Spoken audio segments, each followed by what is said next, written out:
True media ज्योतिष विज्ञान के सभी दर्शकों को हर हर महादेव। नवरात्रों पर आपको हार्दिक शुभकामनाएं। नवरात्रों का महापर्व चल रहा है और ऐसे महापर्व में अक्सर ही अखंड ज्योत का भी चलन होता है और यह भी चर्चा रहती है कि अखंड ज्योत क्यों जलाई जाती है और अखंड ज्योत नवरात्रों में ही नहीं जलाई जाती। हम जो भी कभी भी विशेष आयोजन करते हैं, जैसे कि शिवरात्रि हो तो उस समय भी 24 घंटे की अखंड ज्योत जलाते हैं। माँ भगवती की चौकी करनी हो, माँ भगवती का जागरण करना हो, या दीपावली जैसे महापर्व हों, ऐसे महान पर्वों पर, नवरात्रों जैसे महान पर्वों पर हम अखंड ज्योत जलाते हैं। तो अखंड ज्योत से हमें क्या क्या लाभ होते हैं, अखंड ज्योत हम क्यों जलाते हैं और इसके पीछे कारण भी क्या होता है? क्योंकि हमारे साथ साथ 14 प्रकार के जो देवता होते हैं,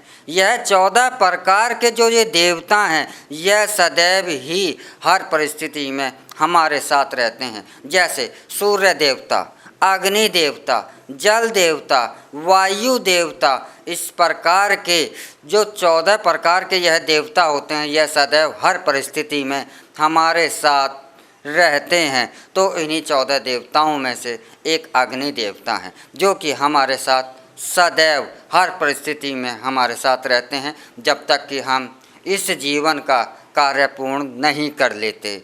जब तक हम यह जीवन को प्राप्त करते हैं और जीवन जीवित रहते हैं, तब तक हमारे साथ यह अग्नि देवता रहते हैं। और अखंड ज्योत जला कर हम जिन देवता को हमारे आराध्य होते हैं, जो हमारे विशेष देवता होते हैं, हम उनके प्रति अपना सम्मान भी प्रकट करते हैं, अपनी भावना भी प्रकट करते हैं और उनसे प्रार्थना भी करते हैं कि अखंड ज्योत जिस प्रकार से सदैव प्रज्वलित है, क्योंकि यह ज्योत जो है ज्योति रूप दुर्गा स्वरूप माना जाता है, क्योंकि माँ दुर्गा शक्ति स्वरूपा है और ज्योति शक्ति ही का ही एक न रूप है और शक्ति ही प्रकाश है और प्रकाश ही ज्योति है।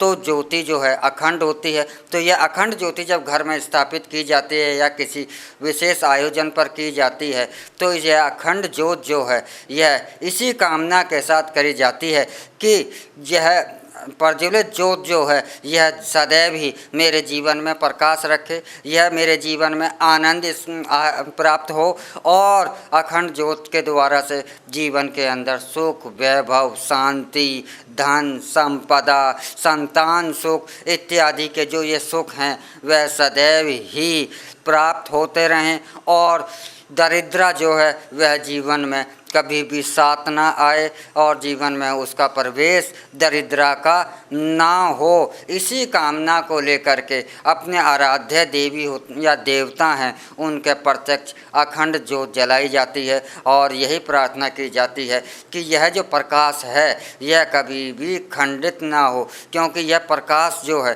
प्रकाश ही आनंद है। अगर प्रकाश नहीं है तो अंधकार में हम अपने स्वयं को भी नहीं देख सकते। प्रकाश नहीं है तो आनंद नहीं है, प्रकाश नहीं है तो सुख वैभव नहीं है, प्रकाश नहीं है तो जीवन में शांति नहीं है, प्रकाश नहीं है तो सुख नहीं है और सुख नहीं है तो आपको जीवन में दुख और दरिद्रा घेरा हुआ है। और इस दुख और दरिद्रा से मुक्ति पाने के लिए ही अखंड ज्योत जलाई जाती है। और अखंड ज्योत जब जलाई जाती है तो आप अगर माँ दुर्गा के जैसे कि नवरात्रे चल रहे हैं तो यह अखंड ज्योत 2 प्रकार की होती है। एक तो दीप घी की जलाई जाती है और एक तेल की जलाई जाती है। अक्सर तेल जो है सरसों का भी लिया जाता है, अधिकतर तो तिल का इस्तेमाल किया जाता है। अगर माँ काली की साधना करते हैं तो उसमें सरसों का तेल का इस्तेमाल किया जाता है। और यदि आप अखंड ज्योत जला रहे हैं, घी की ज्योत जला रहे हैं, तो वह माता के बाईं तरफ रखनी चाहिए और यदि आप तेल की ज्योत जला रहे हैं तो वह दाईं तरफ रखनी चाहिए। और अखंड ज्योत का यह भी ध्यान रखना चाहिए कि आपका यह जो ज्योत है यह बुझे ना, सदा जलती रहे। इसलिए इस ज्योत को जिस स्थान पर भी आप रखते हैं वहाँ पर यह भी ध्यान रखें कि हवा का आना जाना तेज़ हवा भी ना चले और जो उसकी बाती है वह इस तरह की हो कि जो हमारा तय समय उस समय तक भी यह पूर्ण रूप से जलती रहे। आपको यहाँ पर एक चीज़ और भी बताता हूँ कि अक्सर जो होता है कि जो जब जोत जल रही होती है अखंड जोत, तो उस पर जो काला काला जो आ जाता है उसके हटाते समय जोत बुझ जाती है। अक्सर यह लोगों की एक समस्या हो जाती है, क्योंकि तो इसके लिए आप एक छोटा सा उपाय कर सकते हैं। उस जोत से पहले ही एक दिए से छोटी सी जोत बनाकर उससे जोत बत्ती जो है आप ले लें और उसके बाद जो उसका जो कालापन जोत का होता है उसे हटा दें। अगर इस दौरान यदि आपकी जोत जो है ज्योति जो है अगर वह बुझ जाती है तो आपने जो अलग से जोत जो छोटे दिए में ली है वह आप उस दिए से पुनः वह जोत को प्रज्वलित कर सकते हैं। तो इस प्रकार से आपकी वह जोत जो है वह खंडित नहीं मानी जाती और अखंड जोत जो है आपको देवता को जो है प्रसन्न करने वाली होती है, जीवन में सुख वैभव को देने वाली होती है, जीवन में आनंद लाने वाली होती है, जीवन में शांति प्रदान करने वाली होती है।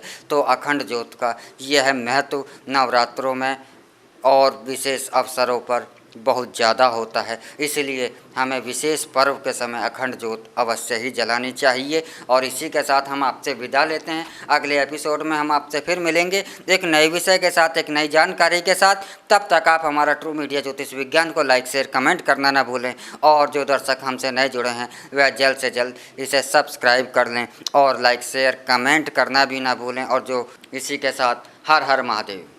अगर आप ये वीडियो YouTube पर देख रहे हैं तो हमारे चैनल को सब्सक्राइब करें और बेल आइकन को दबाना ना भूलें। अगर आप Facebook पर ये वीडियो देख रहे हैं तो हमारे पेज को लाइक करें।